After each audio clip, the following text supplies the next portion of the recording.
Welcome back students. मैं हूं नीलेश कुशवाहा और हम पढ़ रहे हैं क्लास 9th साइंस का chapter first biodiversity and classification. Students, आज का हमारा टॉपिक है 1.3 former attempts of grouping and classification. चलिए स्टार्ट करते हैं। According to historical accounts we find that over 1,000 years ago Aristotle had made attempts towards grouping organisms on the basis of their habitats। तो देखिए students, historical accounts के according 1000 year ago एक scientist थे जिनका नाम था एरिस्टोटल। ओके, एरिस्टोटल ने क्या किया कि जितने भी ऑर्गेनिज्म हैं, जितने भी लिविंग ऑर्गेनिज्म हैं, उन लिविंग ऑर्गेनिज्म को उनके हैबिटेट के बेस पर डिवाइड किया। ऐसा कहें कि ग्रुप में डिवाइड किया। Thus he grouped organisms as those of land और वाटर। अब एरिस्टोटल ने देखिए क्या किया कि जितने भी ऑर्गेनिज्म हैं उनको दो ग्रुप्स में डिवाइड किया। एक कौन से, लैंड में रहने वाले, और दूसरे क्या, वाटर में रहने वाले। मतलब यह है कि देखिए एरिस्टोटल ने क्या किया कि जितने ऑर्गेनिज्म है ना उनको उनके हैबिटेट के बेस पर, मतलब वो रहते कहाँ हैं, ठीक है, हैबिटेट के बेस पर उनको डिवाइड कर दिया, जिसमें से एक ग्रुप बना किसका, जो लैंड में रहते हैं उनका, क्योंकि ऑर्गेनिज्म या तो कहाँ रहेंगे, लैंड पे, या कहाँ रहेंगे, वाटर पे, है ना। हम एक एयर को भी समझ सकते हैं कि एयर पे भी ऑर्गेनिज्म रहते हैं, ठीक है। तो उनके हैबिटेट के बेस पर ही एरिस्टोटल ने क्या किया, डिवाइड कर दिया ऑल ऑर्गेनिज्म को। चलिए और क्लियरली समझते हैं इसको। तो स्टूडेंट्स, हमने क्या देखा कि एरिस्टोटल ने उनके हैबिटेट के बेस पे ऑल ऑर्गेनिज्म को, ठीक है, डिवाइड कर दिया, ठीक है, ग्रुप्स में डिवाइड कर दिया। जैसे देखिए वाटर लिविंग, ठीक है, air living and land living. आपके बुक में water living and land living organism मतलब दो ही ग्रुप का बताया हुआ है, लेकिन हम 3 ग्रुप्स भी इसको ले सकते हैं, ठीक है, या फिर आप 2 ग्रुप से भी समझ सकते हैं। हमको मेनली समझना है। ओके, तो देखिए वाटर लिविंग ग्रुप का मतलब यह है कि वाटर में जितने भी रहने वाले हैं, ठीक है, वाटर में केवल फिशेस तो रहते नहीं हैं। शार्क हो गया आपका, ठीक है, स्टार फिश, जेली फिश, इनको इन्होंने एक ग्रुप में रख दिया, ठीक है। एयर लिविंग में जैसे बैट हो गया, आपका पैरट हो गया, इनको इन्होंने एक ग्रुप में रखा, ठीक है। मतलब जितने भी हैं, ये तो केवल एग्जांपल मैंने लिया है, मतलब जितने भी ऐसे हैं जो एयर लिविंग है उनको एक ग्रुप में रखा, ठीक है। इसी प्रकार से लैंड लिविंग में जेब्रा, लॉयन, ह्यूमंस को रखा। अब देखिए यहाँ पे प्रॉब्लम यह है कि वाटर लिविंग्स में jelly fish and star fish and shark, इनमें क्या है देखिए कि यह केवल, इनमें एक ही सिमिलरिटी है कि यह केवल वाटर में रहते हैं, ठीक है, कि ये वाटर में रहते हैं, ठीक है। और अगर हम इनका स्ट्रक्चर देखें या एनाटॉमी देखें, ठीक है, तो स्टार फिश, शार्क की काफ़ी डिफरेंट होती है जेली फिश की। मतलब एक ही इनका क्या था, बेस था कि ये केवल रहते कहाँ हैं, इनका हैबिटेट क्या है, उसके बेस पे इन्होंने ग्रुप डिवाइड कर दिया था, ठीक है। तो ऐसा तो मतलब पॉसिबल नहीं है, ठीक है। और देखिए क्या, जैसे हम लैंड लिविंग में देखें तो जेब्रा हो गया, आपका लॉयन हो गया, ह्यूमन हो गया। तो अब आपने जेब्रा, लॉयन, ह्यूमन सभी चीज़ें, ठीक है, देखी है। ह्यूमन तो हम खुद हैं। तो देखिए इनमें क्या है कि जेब्रा और एक लॉयन, एक ह्यूमन में आपको सिमिलरिटीज़ कितनी दिखाई देती है। आप खुद देखें तो ह्यूमंस क्या है, बाईपेडल्स होते हैं, मतलब 2 पैर में चलने वाले होते हैं, ठीक, जबकि लॉयन और जेब्रा में ऐसी कंडीशन नहीं है, ठीक है। 4 लिम्स तो चलिए सभी में प्रेजेंट होती हैं, बट और भी अगर कई सारी कैरेक्टर्स को देखें हम तो कहीं पर भी हमको कोई बहुत ज़्यादा सिमिलरिटीज़ देखने को मिलती नहीं है, ठीक है। तो एरिस्टोटल का ये इनके हैबिटेट के बेस पर ऑर्गेनिज्म को मतलब डिवाइड करने का, ग्रुप्स में डिवाइड करने का जो क्लासिफिकेशन था वह कुछ ज़्यादा, ठीक है, एक्सेप्टेबल नहीं रहा। और इसके बाद, ठीक है, हम नेक्स्ट देखते हैं नेक्स्ट साइंटिस्ट कौन है। तो स्टूडेंट्स, नेक्स्ट जो साइंटिस्ट होगा उनका नाम आएगा जॉन रे का, ठीक है। जब इनका नाम आएगा, अभी हम रीडिंग करते हैं तब इस पर डिस्कस करेंगे। Other attempts had also been made towards grouping of classification, ठीक है। अब देखिए क्या कि और भी ऐसे प्रयास किए गए, मतलब जितने भी टाइप्स ऑफ ऑर्गेनिज्म हैं उनको डिवाइड करने का, उनके बारे में हम पढ़ते हैं। Okay, but we have only A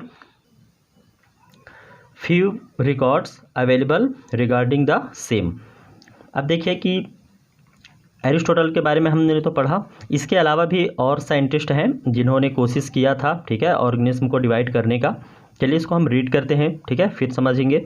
V found that around the year 1686 John Ray an English naturalist to clearly plants on the basis of their external structure.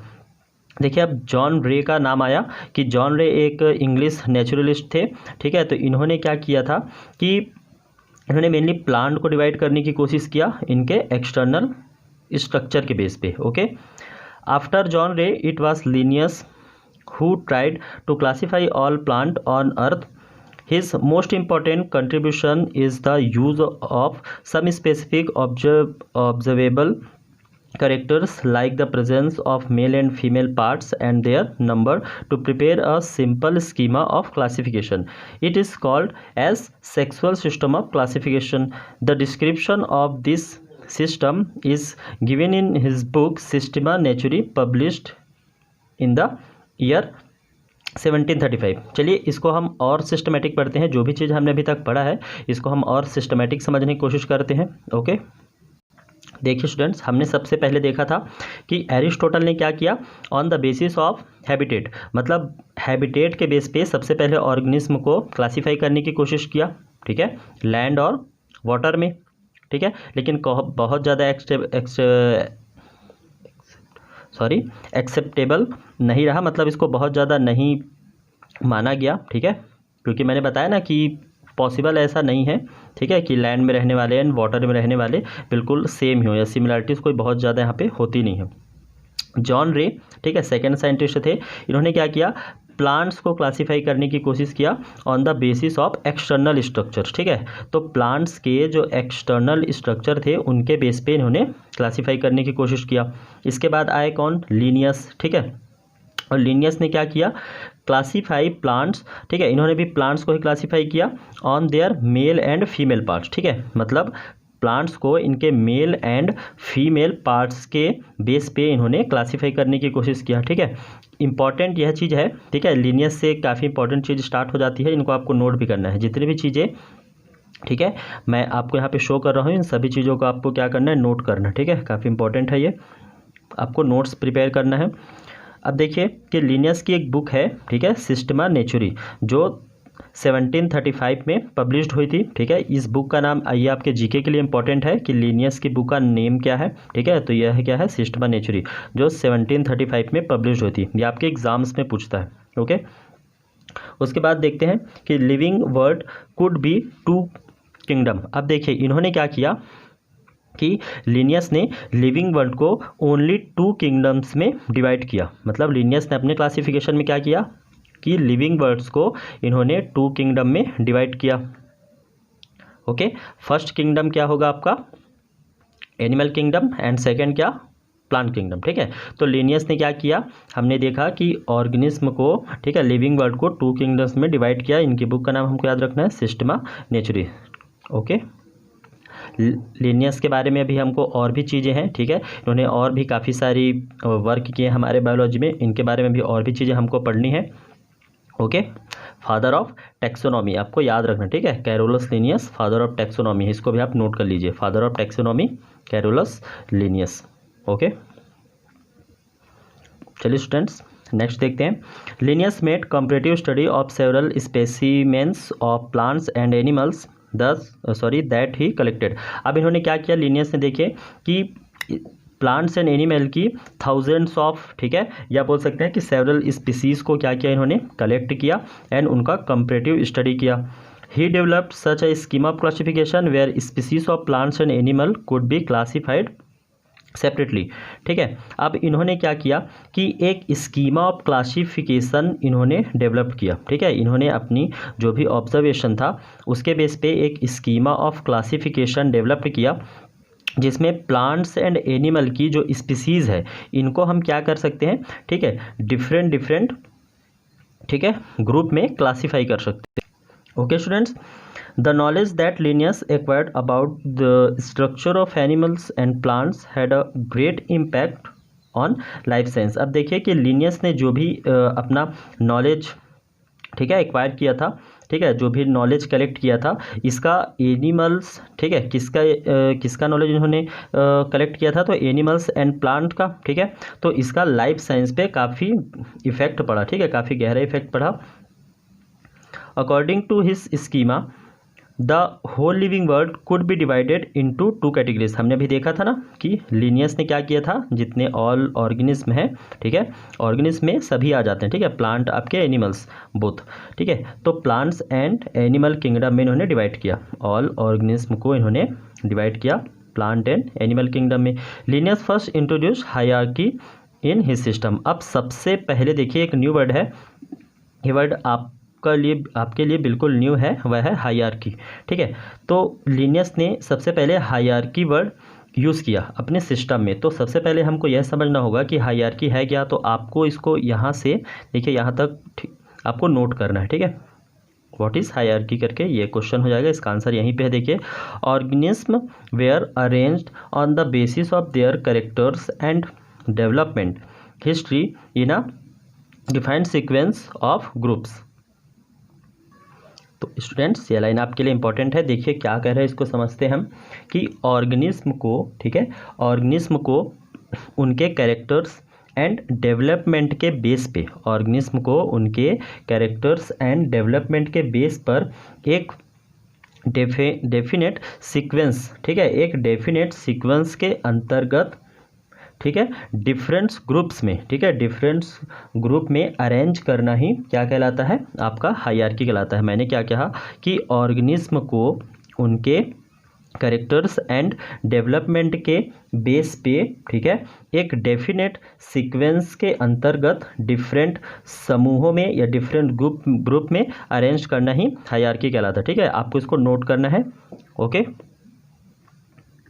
तो स्टूडेंट्स अब हम इस हायरार्की को और डिटेल में समझते हैं। देखिए आपके बुक में the Linnaean hierarchy for man के लिए, ठीक है, ह्यूमंस के लिए एक हायरार्की दिया हुआ है, इसको हम समझते हैं, ठीक है।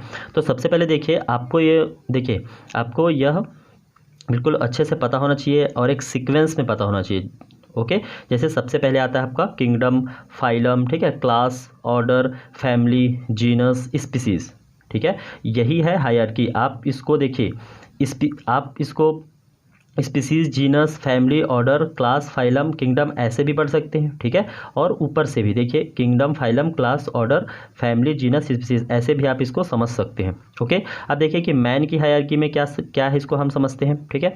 तो किंगडम, मैन जो है वह किस किंगडम से बिलोंग करता है, ठीक है, ये क्लासिफिकेशन का ही बेस है, ठीक है। तो मैन किस किंगडम से बिलोंग करता है, एनिमिलिया, ठीक है। मैन, जितने भी मैन है वो किस किंगडम से बिलोंग करते हैं, एनिमिलिया।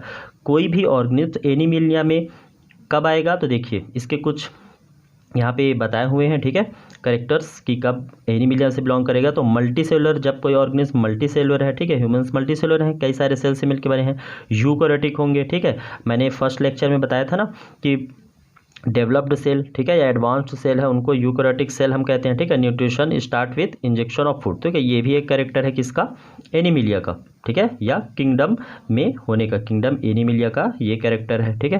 तो ये सभी कैरेक्टर अगर एनिमिलिया में प्रेजेंट है, ठीक है, इसलिए इसको मैन को एनिमिलिया किंगडम में रखा गया है। सेकंड देखते हैं क्या, फाइलम। अब फाइलम कौन सा फाइलम, देखिए कॉर्डेटा। अब देखिए क्या कि जो ह्यूमन होते हैं, ठीक है, ह्यूमंस होते हैं या मैन होता है, उनमें वर्टिब्रल कॉलम प्रेजेंट होता है, ठीक है। वर्टिब्रल कॉलम मतलब हमारा जो बैकबोन है ना, उसी को कहते हैं वर्टिब्रल कॉलम। बैकबोन के अंदर ही क्या प्रेजेंट होता है, याद करिए, अभी आपने नहीं पढ़ा होगा, ठीक है, आप 9th में जब हायर क्लास में जाएंगे पढ़ेंगे आप, ठीक है, इसको समझेंगे कि वर्टिब्रल कॉलम के अंदर ही आपका स्पाइनल कॉर्ड प्रेजेंट होता है, ठीक है, हमारे नर्वस सिस्टम या कहें सेंट्रल नर्वस सिस्टम का सेकेंड पार्ट, ठीक है। तो phylum, Chordata, vertebral column and pair appendage. जो अपेंडेजेस हैं हमारे में क्या होते हैं, पेयर, जैसे 2 लेग्स हैं, ठीक है, 2 आपके हैंड्स वगैरह हैं, तो पेयर अपेंडेज प्रेजेंट है, इसलिए ठीक है।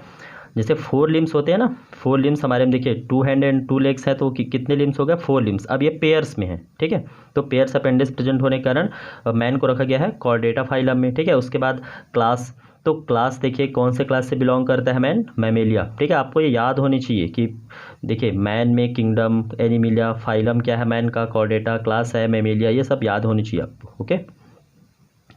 ऑर्डर प्राइमेट, ठीक है। तो ऑपोजिबल थम्स 5 फिंगर ईच इन, ठीक है, 4 एंड हिंड लिम्ब, ठीक है। तो 5 फिंगर आपके 4 लिम्स, मतलब आपके देखिए 4 लिम्स किसको कहेंगे, आपके जो हैंड है उन्हीं को हम 4 लिम्स कहते हैं। एंड हिंड लिम्स या हिंड, ठीक है, हिंड पाम में बोल रहा है, वैसे हिंड लिम्स है क्या, तो आपके हिंड लिम्स मतलब क्या, आपके जो 2 लेग्स है ना उन्हीं को हैंड मतलब हिंड लिम्ब कहते हैं। मतलब ह्यूमंस में 4 लिम्स प्रेजेंट होते हैं, तो इनमें देखिए फिंगर्स कितने होंगे, 5 फिंगर्स। तो इसलिए ऑर्डर प्राइमेट में रखा गया। क्लास में हमने देखा कि क्यों मैमेलियम रखा गया, क्योंकि हेयर ऑन बॉडी, मतलब मैन में, ठीक है, या मैमेलिया में जो भी आएंगे उनके बॉडी में हेयर प्रेजेंट होगा, पूरी बॉडी में, ठीक है, हमारे में प्रेजेंट होता है। एक्सटर्नल ईयर, ठीक है, एक्सटर्नल ईयर प्रेजेंट होगा, ओके, जैसे लॉयन में भी देख सकते हैं, ह्यूमन में देख सकते हैं। फैमिली, तो फैमिली है होमिनिडी, बाईपेडल मूवमेंट, ठीक है। तो फैमिली होमिनिडी में कौन से ऑर्गेनिज्म आएंगे, जो बाईपेडल होंगे। बाईपेडल का मतलब है जो 2 पैरों पे चलते हैं, ओके। जीनस में क्या है, होमो। होमो कब आएंगे, कौन आएंगे होमो में, जिनमें वेल डेवलप्ड ब्रेन होगा, ठीक है। स्पीसीज क्या होगा, तो सैपियंस, ठीक है। और ये भी बता दूं कि जीनस एंड स्पीसीज को मिला के ही साइंटिफिक नेम बनाया जाता है, ठीक है, या बाइनोमियल नॉमेनक्लेचर में हम इसमें डिस्कस करेंगे। जैसे आपके जो मैन हो गया, ठीक है, या ह्यूमन, उसका साइंटिफिक नेम क्या हो जाएगा, Homo sapiens. Genus and species को ठीक है, इन्हीं दोनों से मिलके क्या बनते हैं आपके साइंटिफिक नेम। चलिए इसको और क्लियरली हम समझते हैं, और क्लियरली समझने की कोशिश करते हैं लिनियस की हायरार्की, ओके। जैसे देखिए स्टूडेंट्स, जैसे एक कंट्री है, जैसे इंडिया हो गई, ओके। तो एक कंट्री के अंदर क्या होता है, देखिए खूब सारे स्टेट्स होते हैं, ठीक है। एक स्टेट्स के अंदर डिस्ट्रिक्ट्स, फिर उसके अंदर खूब सारे सिटीज़, सिटीज़ के अंदर लोकेलिटी, फिर हाउस नंबर एंड नेम, ऐसा कुछ चलता है ना। सेम वैसे होता है, ठीक है, लिनियस के जो हायरार्की है उसमें भी सेम है। एक किंगडम जो होगा, इस किंगडम में काफ़ी जनरल होगा, ठीक है, यहाँ पे सिमिलरिटीज़ बहुत कम होगी, जैसे, ठीक है, सिमिलरिटीज़ होगी बट उतनी ज़्यादा नहीं होगी जितनी किसी फाइलम में होगी, ठीक है। तो कंट्री के अंदर जैसे स्टेट्स, वैसे एक किंगडम में खूब सारे क्या होते हैं, फाइलम या डिवीज़न होते हैं। फाइलम यूज़ करते हैं हम किसके लिए, एनिमल्स के लिए, और डिवीज़न वर्ड यूज़ करते हैं हम प्लांट के लिए। मान लीजिए हम किसी प्लांट का हायरार्की देख रहे हैं, ठीक है, तो उसमें हम डिवीज़न वर्ड यूज़ करेंगे, और अगर हम किसी एनिमल के जैसे लॉयन वगैरह का, तो इसमें हम फाइलम वर्ड यूज़ करेंगे। क्लियर है। तो देखिए अब एक फाइलम में काफ़ी सारे, ठीक है, क्लासेस होते हैं। एक क्लास के अंदर खूब सारे ऑर्डर, ऑर्डर के अंदर खूब सारे फैमिली, फैमिली के अंदर क्या होते हैं, जीनस, और जीनस के अंदर क्या होते हैं, स्पीसीज, ठीक है। तो इससे आप समझ सकते हैं, ठीक है, ये एक एग्जाम्पल था आपको समझने के लिए कि हायरार्की को किस प्रकार से लिखा जाता है, ठीक है। और मैंने बताया कि आपको एक सीक्वेंस में याद होना चाहिए, ठीक है, आपको नोट भी करना है, इसको भी आप नोट कर सकते हैं, ठीक है, समझने के लिए, ओके स्टूडेंट्स। एक एग्जांपल से हम हायरार्की को और समझने की कोशिश करते हैं, काफ़ी न्यू है आपके लिए, ओके। जैसे देखिए हायरार्की ऑफ लॉयन, इसमें क्या है कि लॉयन की हायरार्की, अभी हमने ह्यूमन की हायरार्की देखा था ना, जिसमें हमने किंगडम देखा था, ठीक है, सभी चीज़ों को हमने देखा था, डिस्कस किया था। अब लॉयन की हायरार्की हम देखते हैं, ठीक है। तो लॉयन देखिए किंगडम किस में आ रहा है, ये एनिमिलिया, ठीक है। फाइलम तो आप देखिए कॉर्डेटा, क्लास कौन सा है, तो मैमेलिया, ठीक है। एंड ऑर्डर इसका क्या है, कॉर्निवोरा, कॉर्निवोरस होते हैं ना लॉयन, ठीक है, तो कॉर्निवोरा हो गया। फैमिली देखिए तो फिलेडी, ठीक है, फिलेडी से, ठीक है, फिलेडी होता है इसका फैमिली। और जीनस देखिए तो जीनस होगा इसका क्या, पैंथरा, ठीक है। एंड स्पीसीज क्या हो जाएगा इसका, लियो। मतलब लॉयन का साइंटिफिक नेम क्या हो जाएगा, मैंने बताया था ना, जीनस एंड स्पीसीज को आप बस मिला दीजिए तो क्या हो जाएगा, पैंथरा लियो, ठीक है। किसी भी ऑर्गेनिज्म का आप इसी प्रकार से हायरार्की, ठीक है, सर्च कर सकते हैं। जैसे आप गूगल वगैरह करेंगे ना, तो आपकी पूरी इसी प्रकार से, क्योंकि किया क्या गया है, देखिए कि जितने भी ऑर्गेनिज्म है ना, उनको इसी प्रकार से क्लासीफाई किया गया है, ठीक है, जिनसे उनको स्टडी करने में काफ़ी क्या होती है, इजी होता है, ठीक है। अगर उनका क्लासीफाई ना किया जाए तो देखिए इतनी बड़ी जो बायोडाइवर्सिटी है हमारे लिविंग वर्ल्ड में, उनको समझना कितना मुश्किल होगा, ये समझिए आप, ठीक है। तो अगर हम उनको क्या कर दें, क्लासीफाई कर दें, ठीक है, तो उनकी स्टडी काफ़ी इजी हो जाती है। तो इसी प्रकार से मैक्सिमम जो ऑर्गेनिज्म है उनको क्या किया गया है, क्लासीफाई कर दिया गया, ठीक है, जिसमें लिनियस की ये हायरार्की काफ़ी इंपॉर्टेंट हो जाती है, ओके स्टूडेंट्स, इसको भी आपको नोट करना है। चलिए स्टूडेंट्स और आगे बढ़ते हैं हम। There were some limitation in the 2 kingdom classification system. अब देखिए कि 2 किंगडम जो क्लासिफिकेशन सिस्टम था लिनियस ने जिसको दिया था, इसमें कुछ लिमिटेशन है। क्या लिमिटेशन है, कुछ कमियां हैं इनकी। Linnaeus classified organism as their plants और एनिमल, ठीक है। तो इन्होंने ऑर्गेनिज्म को क्या किया था, प्लांट्स एंड एनिमल में डिवाइड किया था, ओनली 2 किंगडम में, ठीक है, 2 किंगडम्स में। But several organism were eventually found to express both animal and plant character, अब देखिए कुछ ऐसे भी ऑर्गेनिज्म होते हैं, देखिए लिनस ने क्या किया, प्लांट्स में एंड एनिमल्स में डिवाइड कर दिया, बट कुछ ऐसे भी ऑर्गेनिज्म होते हैं जैसे देखिए यूग्लिना। अब ऐसे ऑर्गेनिज्म में क्या है कि इनमें दोनों के कैरेक्टर प्रेजेंट होते हैं, प्लांट के भी एनिमल के। तो जब ऐसे ऑर्गेनिज्म है जिनमें प्लांट के एनिमल के दोनों के कैरेक्टर्स हैं, तो उनको आप किस किंगडम्स में रखेंगे, प्रॉब्लम होगी ना। इसलिए कुछ लिमिटेशन भी है किसमें, आपके लीनियस के क्लासिफिकेशन, ठीक है। मतलब यह क्लासिफिकेशन से भी बेटर है क्लासिफिकेशन अभी हम पढ़ने वाले हैं। ओके, तो देखते हैं क्या लिखा है। Do you know euglenas such an organism that show both animal and plant character, ठीक है, इनमें दोनों करेक्टर प्रेजेंट होते हैं। कैसे, देखिए, तो इट हैज़ क्लोरोप्लास्ट। अब देखिए क्लोरोप्लास्ट जो है क्लोरोप्लास्ट, ठीक है, यह क्या है, यह है प्लांट्स में प्रेजेंट होते हैं जिससे वो फोटोसिंथेसिस वगैरह कर पाते हैं, ठीक है। Does not have a cell wall, और सेल वॉल इनमें प्रेजेंट नहीं होता। तो सेल वॉल का प्रेजेंट ना होना यह एनिमल्स का कैरेक्टर है, ठीक है, या ऐसा कहें कि एनिमल सेल का कैरेक्टर है, इनमें सेल वॉल प्रेजेंट नहीं होता। देखिए प्लांट का भी कैरेक्टर है, उस एनिमल का भी कैरेक्टर है, ठीक है। एक्वायर फूड फॉर ऑटोट्रॉपिकली एंड हेटरोट्रॉपिकली, ठीक है। अब इनमें देखिए क्या कि ये फूड जो है, फूड लेने मतलब स्वयं से भी अपना फूड बना सकते हैं, ऑटोट्रॉपिक भी होते हैं, ठीक है। और हेटरोट्रॉपिक मतलब यह होता है, हेटरोट्रॉपिक में जो अपने फूड के लिए अदर पे डिपेंड होते हैं। तो इनमें दोनों कैरेक्टर प्रेजेंट है, प्लांट्स के भी और एनिमल्स के भी। तो अब इनको हम लीनियस के क्लासिफिकेशन के, ठीक है, बेस पे कहाँ रखेंगे आप बताइए, थोड़ी प्रॉब्लम है ना। इसलिए हम एक और क्लासिफिकेशन अभी पढ़ेंगे, एक और बेटर क्लासिफिकेशन अभी हम पढ़ेंगे। ओके, और वह क्लासिफिकेशन किसका है, 5 किंगडम क्लासिफिकेशन, ठीक है। ये किसने दिया था, विटकर ने दिया था। Linnaeus did not have the scope to study the internal structure of cell during his time, ठीक है। इस टाइम पे क्या थे, इन्होंने इंटरनल स्ट्रक्चर जो था, ठीक है, ऑर्गेनिज्म की, उसको स्टडी इन्होंने नहीं किया था। दस internal cellular structure did not find any place in his classification schema, ठीक है। तो इंटरनल स्ट्रक्चर इनके क्लासिफिकेशन में कहीं पर हमको देखने को नहीं मिलता, क्योंकि इन्होंने स्टडी ही नहीं की थी। क्यों नहीं की होगी भाई, माइक्रोस्कोप वगैरह जब रहेंगे तभी तो इंटरनल स्टडी कर पाएंगे ना। It was much later when microscope with higher magnification power were invented that variations in internal cellular structure also form a basis of classification, ठीक है। तो माइक्रोस्कोप वगैरह प्रेजेंट जब हुआ तो और भी अधिक मतलब बेसिक नॉलेज कलेक्ट किया गया ऑर्गेनिज्म वगैरह का, और एक बेटर क्लासिफिकेशन, ठीक है, प्रेजेंट किया गया, जो लिनियस नहीं कर पाए थे। Okay, as the knowledge of internal structure of cells increased and new organism discovered। अब देखिए कि जैसे ही नॉलेज, ठीक है, बढ़ा, इंटरनल स्ट्रक्चर वगैरह ऑर्गेनिज्म वगैरह के क्या किए, जब उनको, ठीक है, पता किया गया, ठीक है, काफ़ी अच्छे माइक्रोस्कोप वगैरह जैसे ही आए, ठीक है, तो इससे क्या हुआ, न्यू ऑर्गेनिज्म वगैरह को भी डिस्कवर किया गया। The basis of classification was also modified, ठीक है। जो क्लासिफिकेशन का जो बेस था, ठीक है, जैसे एरिस्टोटल ने देखा था कि हैबिटेट के बेस पे कर दिया, ठीक है, देखा था हमने, ठीक है, लिनियस ने भी किया था, ठीक है। तो इसी प्रकार के जो बेसिस थे वो और मॉडिफाइड हो गए, ठीक है, ज़्यादा अच्छे से मतलब उनको मॉडिफाइड करके और उनके बेसिस को और ज़्यादा क्लियरली उनको क्या किया गया, क्लासीफाई किया गया। Different ways of classification start finding way, ठीक है, डिफरेंट और भी तरीके वहाँ पे मिले। One such schema was suggest, ठीक है, एक स्कीमा सजेस्ट किया था किन्होंने, R.H. विटकर ने, ठीक है। और इन्हीं का जो पूरा डिटेल है, ठीक है, जो 5 किंगडम क्लासिफिकेशन, उसी को हमको इस चैप्टर में पढ़ना भी है। तो ये काफ़ी इंपॉर्टेंट है, R.H. विटकर ने ही दिया था 5 किंगडम क्लासिफिकेशन, आपको नोट करना है। ओके, नोट करिए, आप कर लिए ना आप। चलिए आगे बढ़ते हैं। Whittaker classified the whole living world into 5 kingdoms, underline करिए बिल्कुल इसको, ठीक है।